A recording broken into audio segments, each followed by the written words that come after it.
What's going on, everybody? It's your boy, Inside 11, and today we're talking about NPCs. You know what it is, non-player characters, which is basically just people with programmable actions and programmable reactions.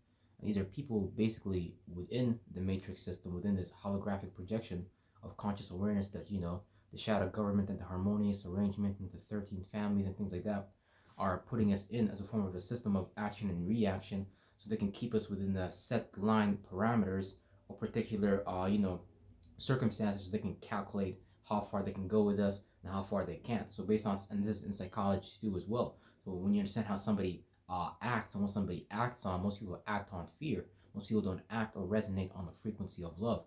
So this is something that they want to keep people stuck in. This is why you see a lot of fear through the media news networks, especially right now, because the vibration of the planet is changing, and God is forcing people and showing people a lot of correspondences, a lot of examples in their own lives for them to change and things like that. So basically an NPC would just be somebody that has a certain set of actions. Now they're still an individual, but based on them being programmed in a particular way, depending on what geographical location you're located in, whatever program runs that area, as far as a disposition of a polarity of angelic and demonic. Angelic just being a separation type of energy, you being able to separate from your lower natures, you being able to think logically about something. So you, let's say you like to eat a lot of food, but you're getting a lot of fat, you'd have to use an angelic nature, which is your left brain, your logic, to separate from that, because you, based on the information and the data you have gathered, you should be able to understand, okay, I can't overeat because that's gonna lead me into a demise of mine and things like that. That's gonna put you maybe in the hospital and shit like that. And demonic energy would be whenever you are feeling something too much and you want other people to feel the same way as you. This is why when you're hanging out with basically demons and things like that, they're gonna want you to feel how they feel. And if you don't feel how they feel, that might make them go crazy. That might make them go buck wild, because they don't possibly understand that within this parameter, there's people that think and feel differently and things like that. And to be a demon or an angel, you don't really have to be from a particular geographical location in the world. It's just that based on, because like angels and demons are literally not bad. It's not one either or, one against the other, but there is a polar shift, and these are energy signatures that people should learn how to use in order to be able to observe the circumstances they are in and things like that. So a lot of NPCs basically will play out both of this demonic and angelic energy, not for the sake of good and bad. It's about reaching a balance and an equilibrium so you don't get lost too much. Now look what happens when you become too left brain, you become too logical, and let's say now you have somebody like Bill Gates on stage, which is just basically another really non-player character, because he's just programmed to do certain things and shit like that. And there's certain parameters that he can't act outside of, based on the contract that he agreed with certain spiritual groups and things like that. Because he would get his character assassinated and things like that, and he wouldn't even go that far. He would just stick to the program, because obviously he sees what he was able to gain from it, and he's just basically part of the harmonious arrangement. So an NPC, again, is just somebody who acts within a certain set of actions. So this could be the people you go at the gym. This could be the people that you go to at the restaurant and things like that. And keep in mind also, it's not like these non-player characters are not aware of the matrix. It's not, they're not aware of spirituality. They're very aware of higher and lower existence and things like that. They might not want to talk about it from a perspective of using certain terminologies and things like that. This is why sometimes you may even, not necessarily, not that you have to, but you can change the words around that you're using to reach a particular point, because we're all eventually, really, we're all just talking about the same thing here. We're talking about life. We're talking about our internal natures, your root chakra, your throat chakra, or if you want to look at it as a series of organs and things like that. Your muscular system, your skeletal system. Your muscular system represents Sagittarius, the ability to expand forward and gain wisdom and knowledge through actual experience, being mutable, adaptable with ways of seeing something. So the fire element, the skeletal system, you being able to initiate new ways of gaining structure, gaining business, creating status and things like that. So you being able to build, aka that's what they call it, being the goat that climbs the mountain, which is just a Capricorn, which is just another allegory that the Masons put in front of us to really just show us themselves in plain sight. So they really be making sentences and things like that based on astronomical alignments based on astrological science and esoteric occult things and shit like that. So these non-player characters are very aware of the Matrix. They're aware of what's going on, but they're still in a stage where they feel like they're unsure of themselves and they feel like they are unsure of the reality around them. So obviously they're gonna play out certain characteristics within a limited parameter just so they can gain that material security and safety from the world. But little do we know that there's God, which is all possibility, all that's possible. God has made everything possible. But based on us being participating in this harmonious arrangement, in this 13 family system, not that some of us had a choice, we all, was born into it, and we're all here to learn certain lessons, and it's not really a bad thing, but you can see how bad it might get based on them trying to create an AI system, an artificial intelligence, which is a form of extreme angelic energy. Because up there, the realm, like beyond this realm, it's kind of like robotic in a way. Like things happen really, really fast, and there's law and order. It's not like down here where it's like chaos. And I don't want to say down here. We're really just in here, and it's really just out there. So when you're in here, you're gonna be playing on a characteristics of being stuck in your desires, not stuck in your old feelings, playing victimizing energies, not being able to get outside of your ways of thinking and your ways of feeling and things, especially when it comes to pertains to the ways of feeling, because we're all attached to particular desires, by design, by whatever contract we signed up with. And you can use your astrological chart.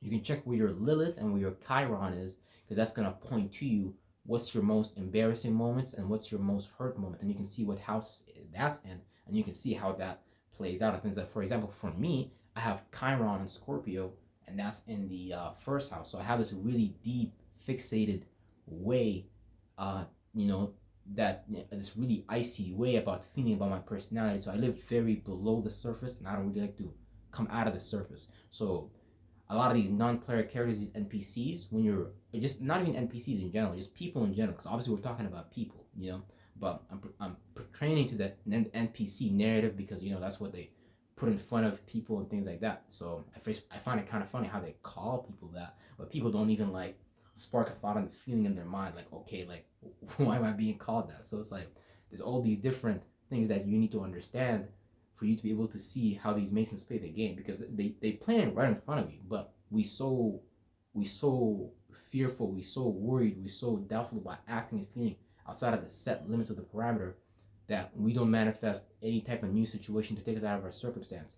So for example, if you're a Muslim, you might pertain to the narrative of your tradition, you having to get an arranged marriage, you having to go pray 5 times a day. But all these things are narratives and things like that, and these are narratives that you're signing up a contract for you to contract to internalize reality that way. Just like how basically how a man goes into a female, you're accepting that you're accepting that some dude out there has a bigger dick than you, has a bigger externalization of reality than you, and you're taking in the reality and you think you can't do anything about it. So that's why people become basically non-player characters, people who don't participate in their own lives consciously, because they're actually subconsciously and unconsciously aware of the negative habit patterns that place them again and again in these situations that any person with a regular set of eyes doesn't even really want to keep experiencing and repeating, because money moves, people travel. That's why it's important to travel to new lands. When you travel to these new lands, you realize that these are just organs, these are God's glands, and you will see that these are just again representing different attributes of characteristics of the overall. So when you go to the Middle East, they practice Islam. If you're wise enough, if you're a non-player character, you're gonna be able to see that religion from a different perspective, and you're gonna see what the author is actually pointing to. Because for example, in the Quran, the word yom, which means day, is mentioned 365 times. So the 365 degrees of travel. The word shahr, which is a month, is mentioned 12 times.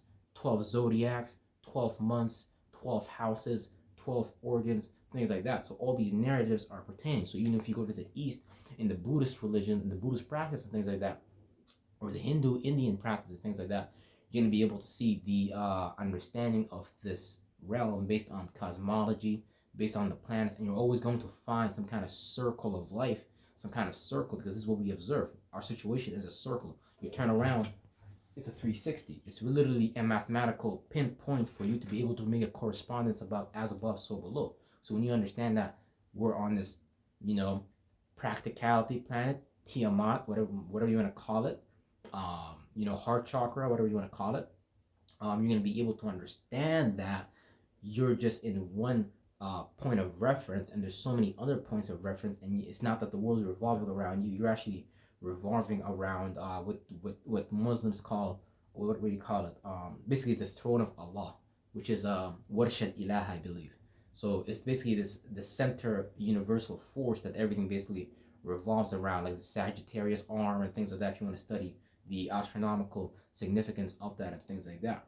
So when you stop being a non-player character, it's a really, really beneficial thing for you and other people, because now you begin to expand and you're able to see things from a different perspective. But again, people don't want to do that because people like to just play out the narrative that's provided for them, because it keeps them safe. It keeps them knowing what's coming tomorrow and what's coming next week, because we like to see that check steadily coming in. We don't want to rebel against our employer, and that's not the point, because that's you fighting the battle in the wrong way. The battle is just mental. Once you stop subscribing to the ideologies, the thoughts and feelings that the shadow government puts out through the TV media and things like that, as a form of a magic wand system, based on them understanding the planetary alignments, and based on them knowing that most people don't even live in eternity, most people live under the timeline, they're able to project certain consciousness and lights on you that pertain to these cosmic lights, and they're able to affect you in a larger degree, rather than you understanding what these lights are and you being able to get outside of this timeline, because really this is not the only timeline in existence, and you can also create other bodies in other places, and you become aware of other things and things. But you're never going to be able to do that if you're just a non-player character.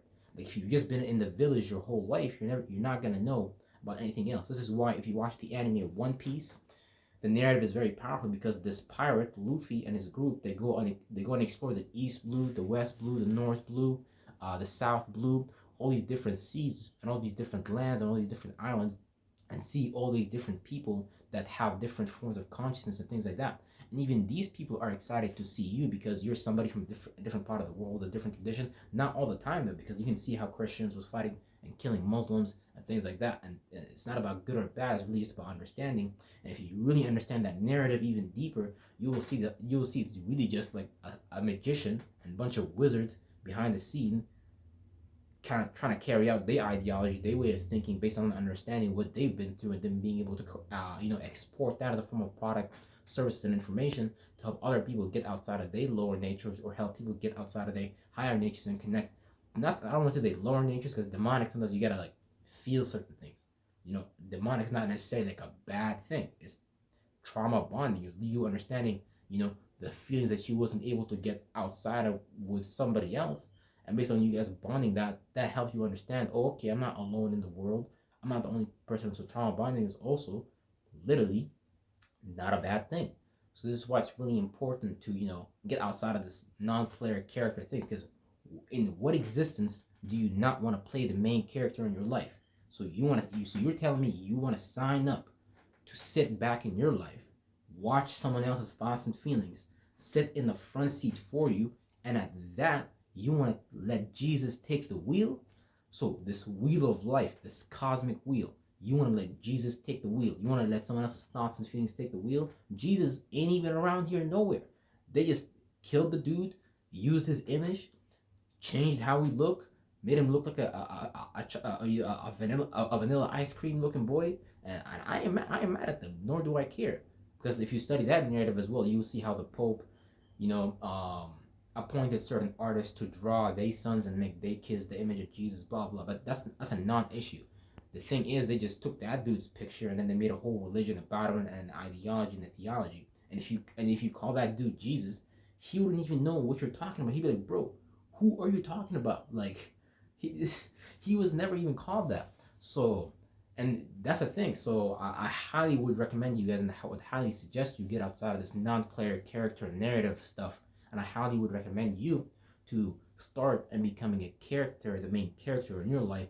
And the first step towards knowing that is by understanding your own attributes and your own characteristics and your own position in life. Because whenever you don't understand your own position in life, you're going to try to play out someone else's characteristics and attributes based on them achieving some kind of position, which is also sponsored to you by the Masons. You think the Migos, you think 6ix9ine, you think all these rappers just achieve this wealth by simply presenting themselves. No, there's certain producers that are looking for these type of individuals to promote based on, based on them having a Masonic uncle or cousin or things like that, and then wanting to promote a certain virtue and principle in the eyes of the kids. Like, how is it that in any realms of existence that Lil Nas twerking on the devil a good thing for the youth to be observing? Like, out of all the things you could have the youth observing, you want to put Lil Nas twerking on the devil. Now, I'm not against or for. I'm just simply asking you to examine the narrative, because even he's a non-player character. Once you provide someone some kind of apple, some kind of desire that they want, even if they never had money, you give them money, they'll be willing to do anything for it, because that's what they place their whole meaning and reason and existence behind. If I have this much money, this means I'm this and this and that. And I'm not, money's not a bad thing either, because money is just the color green, so it just really means growth, growing. It's just like a tree. They literally chop trees and just make money. So that's just the witchcraft they did on you guys, and based on you subconsciously, speculatively, knowing, feeding that up with the color green and observing the color green is growth and shit, fruit, vegetables grow out of it. Subconsciously, you look at money the same way, but you don't really understand how deep the witchcraft they do is. So you need to understand first your own attributes and characteristics. And this is why I would highly recommend you go to the link tree below. You make a purchase for any of the reports available. I would recommend the Labor of Love report first, so you can start to understand your numerology and the numbers that play out in your life, because these are speculative keys that you can start to use to unlock your own hidden power with your unconsciousness, so you can start to play out the characteristics and attributes that God has given you. Now you're already playing them out, but you might not be playing them out sufficiently, or you might be still trying to play out someone else's characteristic and attribute.